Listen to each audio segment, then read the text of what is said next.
You will hear a woman asking a shop assistant about DVD players. You now have 30 seconds to read questions 1 to 4.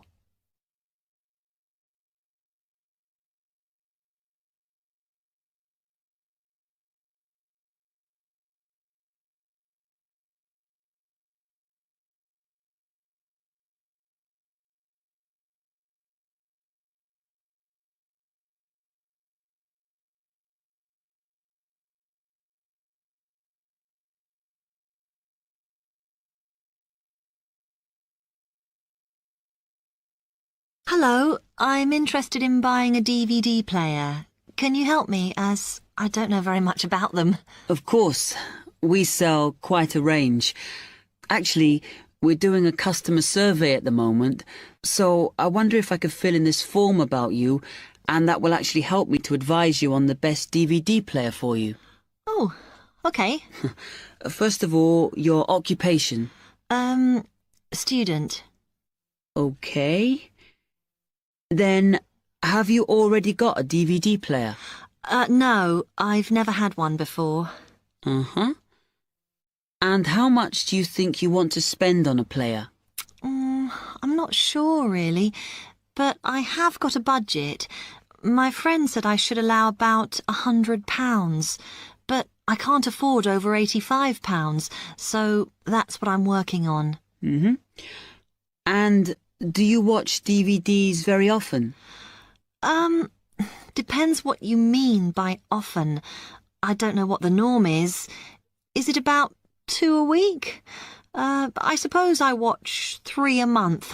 That's enough for me. Yes. What sort of films do you like watching then? Action movies? Not really. Oh. My boyfriend always insists we watch science fiction movies, but I prefer thrillers. Something to get your teeth into. Okay, just one more. Do you watch other DVDs? Ones that are not films, like music or something?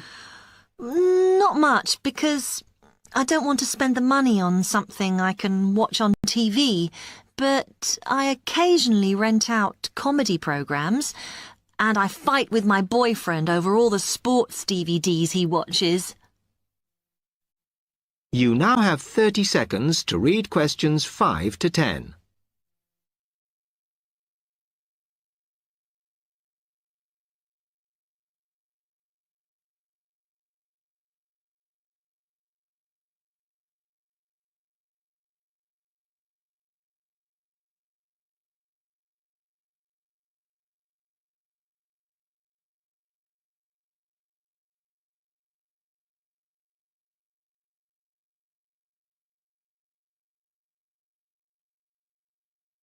Okay, let me explain a bit to you about the DVD players that are in your price range. First, there's the DB30, which has only got basic features, but it is a bargain at £69. Now, all the DVDs come with an after-sales service that starts when the guarantee runs out. As it's so cheap, the DB30 comes with a limited after-sales service, as it only includes parts. You would have to pay for most of the repair. Seems okay. Then, a slight grade up from that is the XL643. This comes with an additional feature in that it has an extra button allowing you to record. That's quite useful. Oh, yes. That would mean spending less on DVDs to watch. Yes, so you'd make the extra money back on it that it costs. Let me see how much it is. Yes, that one's actually reduced at the moment from £79 to £71.99. Oh. I think it's worth the extra myself. And is that the same level of after-sales service as the other one? Well, you get a bit more for your money because what we're offering is a discount on labour. So you don't pay the full price if you have to call an engineer out. I see. Then the last one is this Tri-X24. It's a very good player, and you can use it to listen to your CDs as well as watch DVDs. It looks nice, but I bet it's expensive. No, it's not top of the range. Let's see. Yes, it's £94. But what you have to remember is that includes insurance, so you don't have to pay extra for that. And it comes with a guarantee that's valid for 3 years, as opposed to the usual one. What do you think? Maybe.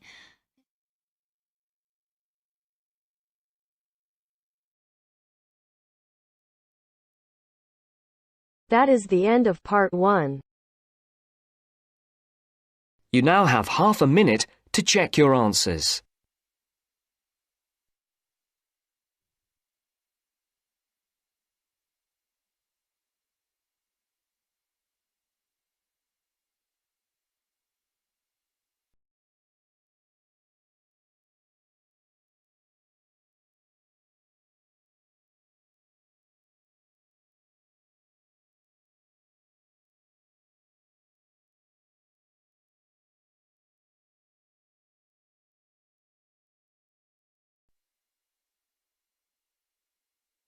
Now turns to part 2.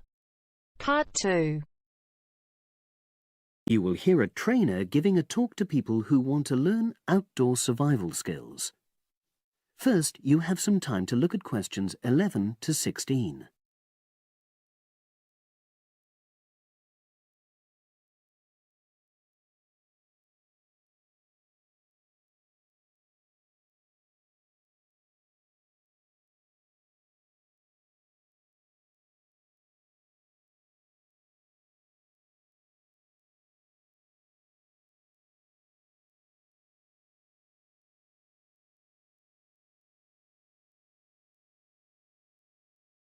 Now listen and answer questions 11 to 16.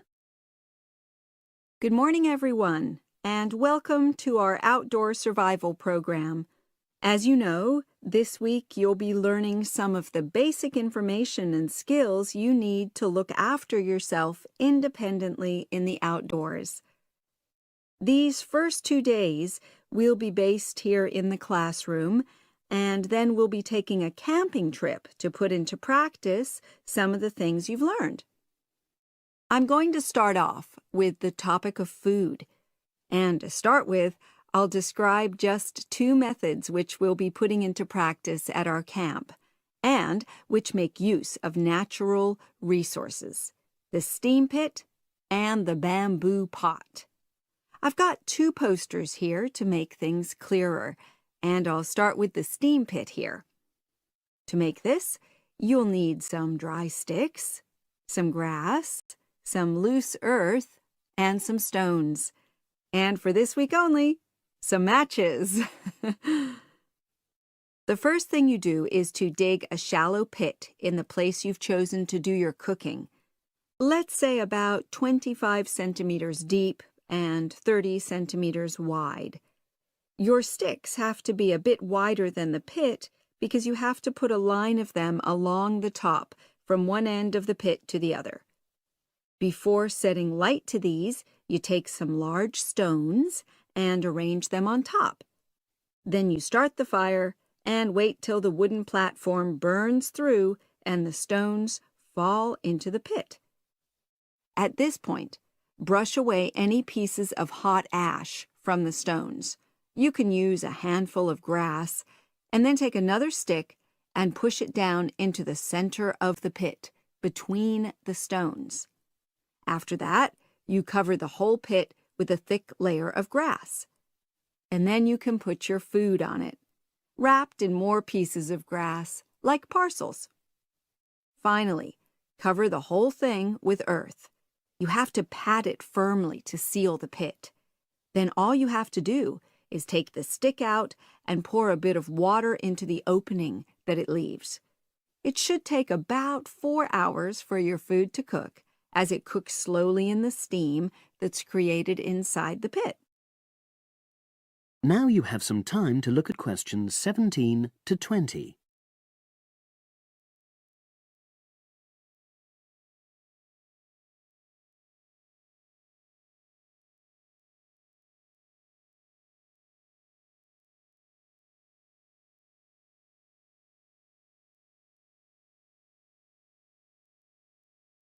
Now listen and answer questions 17 to 20. So, simple but effective. The other method you're going to practice this week is the bamboo oven. Now, the steam pit is ideal in certain conditions because the heat is below ground level. For example, if there's a strong wind and you're afraid a fire might spread.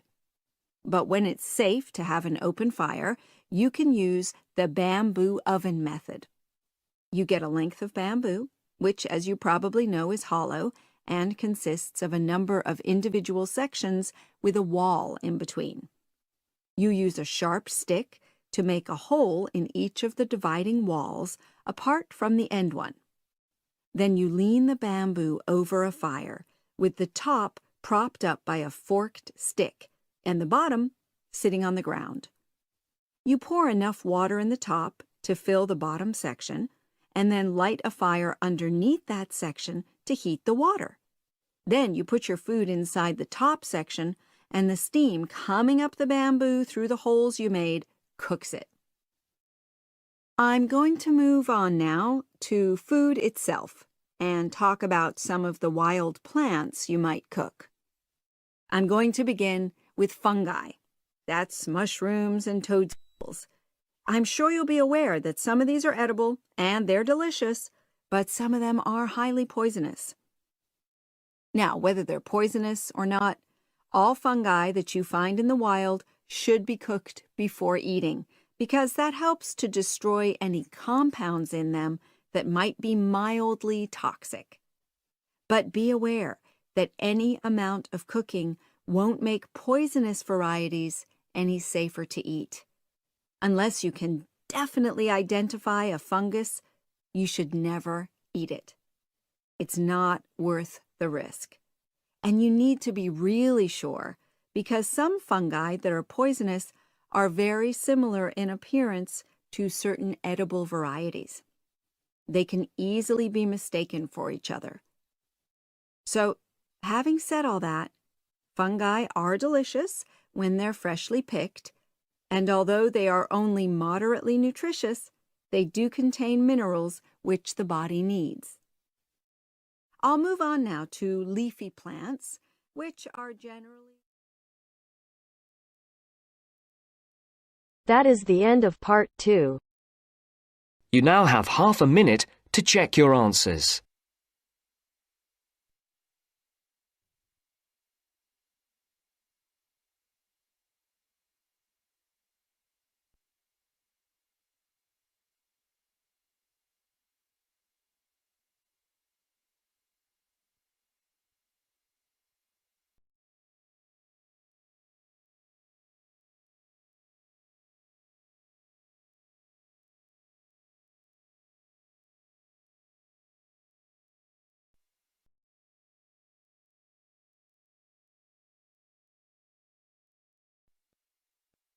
Now turns to part 3.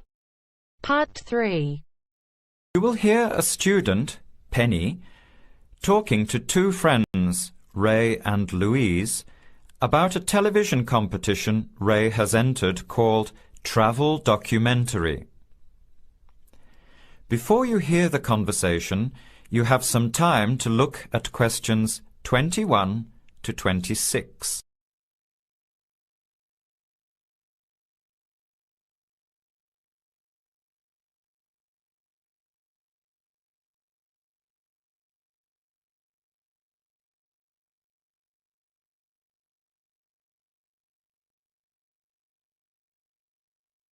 Now, listen carefully and answer questions 21 to 26. Hi, haven't seen you two in ages. What have you been up to? Hi, Penny. Ray is really excited. He's just been shortlisted for Travel Documentary. He could be off travelling around the world for 3 months. Travel Documentary? What's that? You've never heard of it?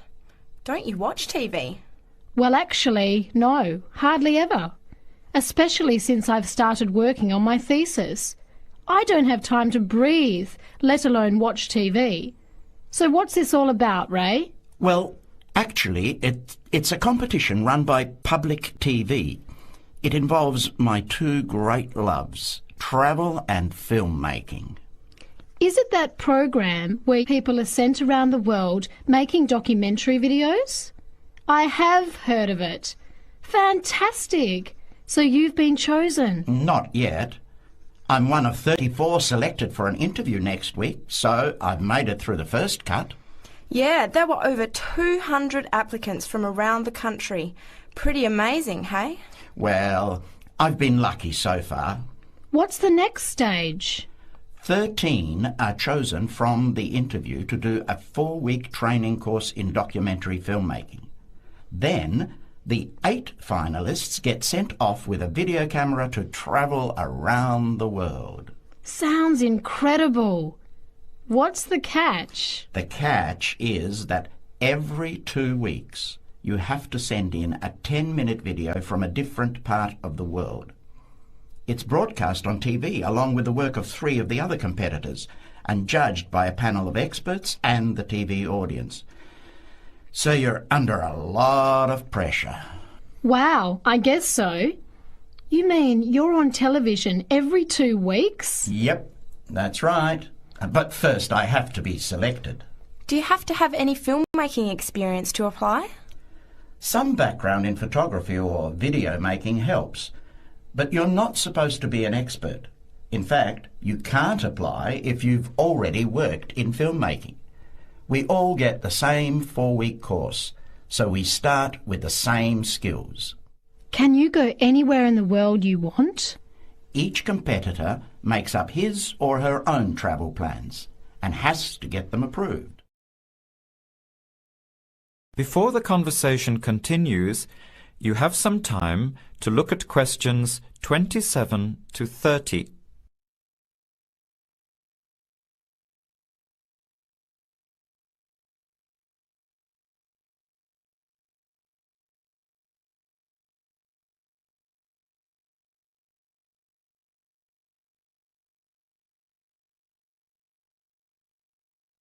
Now, as the conversation continues, answer questions 27 to 30.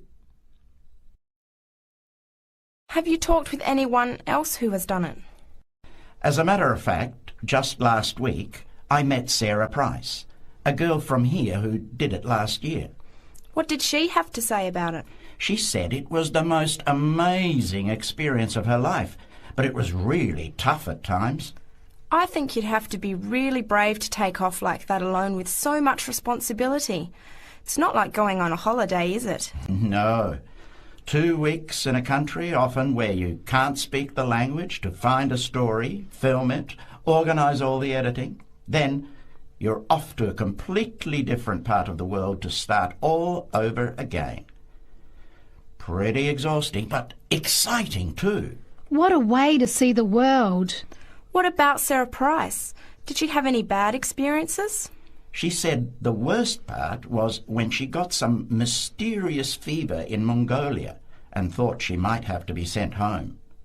Fortunately, it got better, but she said it was scary to feel really ill when you're alone so far away. So what made you want to apply? When I saw the program on TV a while ago, I thought, this is for me. I've always wanted to travel, but needed to work for a year before I could even think about it. Then a new series started up. I thought, now's my chance. Don't you think you'll be lonely? I don't think I'll have time to be homesick. I'm more worried about having too much to do and not enough time to get things organised. So we might be watching you on television in the next few months? I hope so, if I'm lucky. When will you know for sure? They choose the final 8 in March. A month later, you're on your way. So do you have to pay anything? Nothing. It's all paid for. Course, camera, flights, accommodation and in-country travel. The budget is pretty tight though. No extras. I sure hope you get it. Then I'll be finding time to watch at least one program on television every week. That is the end of part 3. You now have half a minute to check your answers.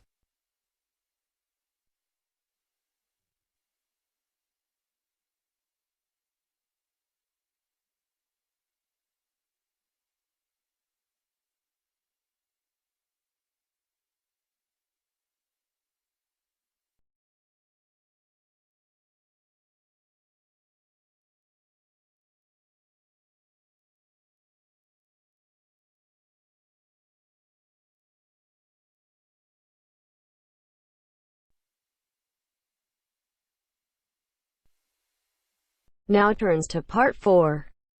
Part 4. This is Jane Frost with this morning's edition of Wake Up with Frost. First, you have some time to look at questions 31 to 40.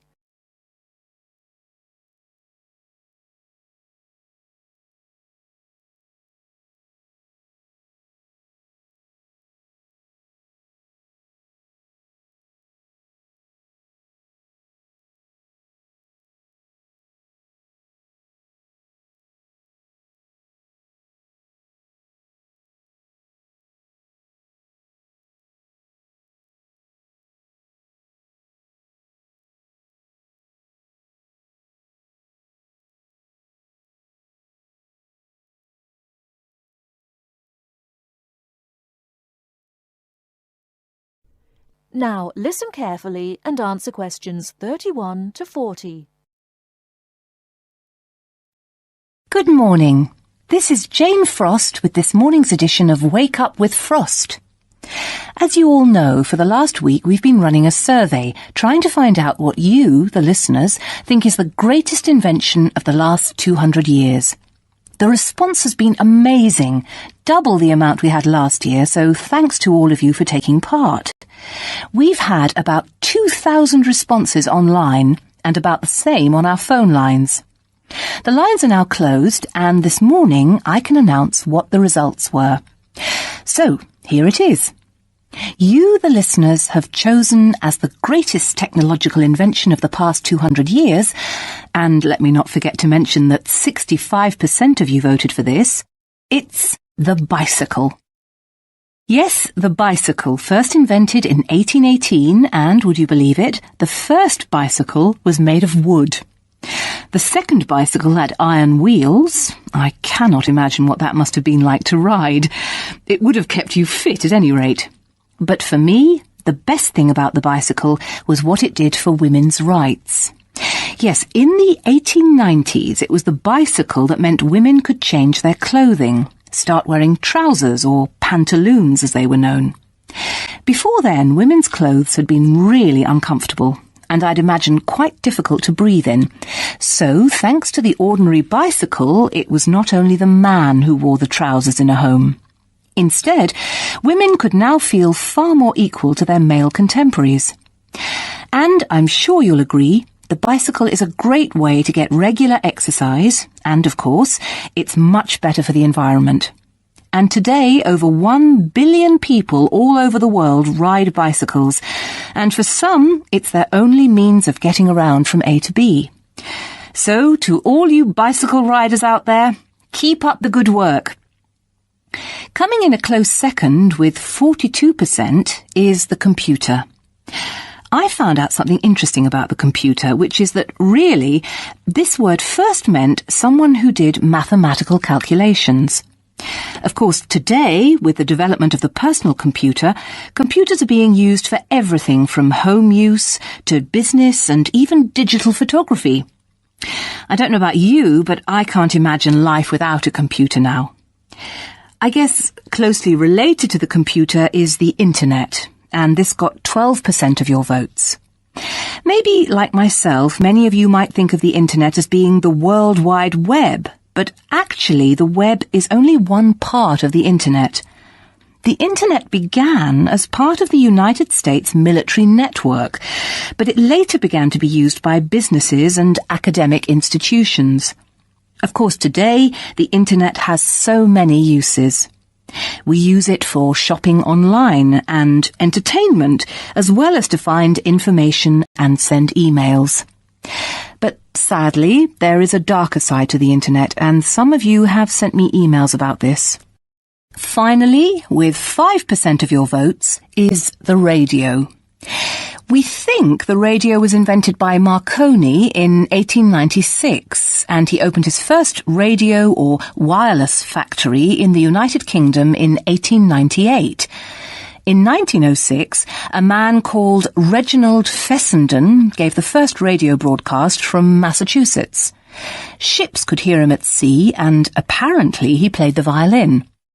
As yet, listeners, I've spared you from having to listen to my guitar playing. But certainly radio is still important. Let's not forget that it was by radio that the Titanic sent signals to other ships. And with the popularity of TV today, I was secretly pleased so many of you had still placed importance on the radio. So, there you have it, the results of our survey. I think there are still important inventions that were not chosen but deserve a mention. Nuclear power and, of course, communications satellite, something which I am certain will continue to change the face of how we communicate with each other over both long and short distances. In fact, for me, the mobile phone is one of the greatest inventions of the last 200 years, if I think back to my first phone and then I look at what is happening now. Children born today will probably be more likely to have their first experience of the internet on a mobile phone screen rather than a computer monitor. Some of the new mobiles that are now being sold make it just as easy and as quick to find information on the web as on a computer. And let's not forget that mobiles now have digital cameras, word processing facilities, so you can type all your documents, and even personal organisers. I think it's quite possible that the mobile may even replace computers one day. That is the end of part 4. You now have half a minute to check your answers.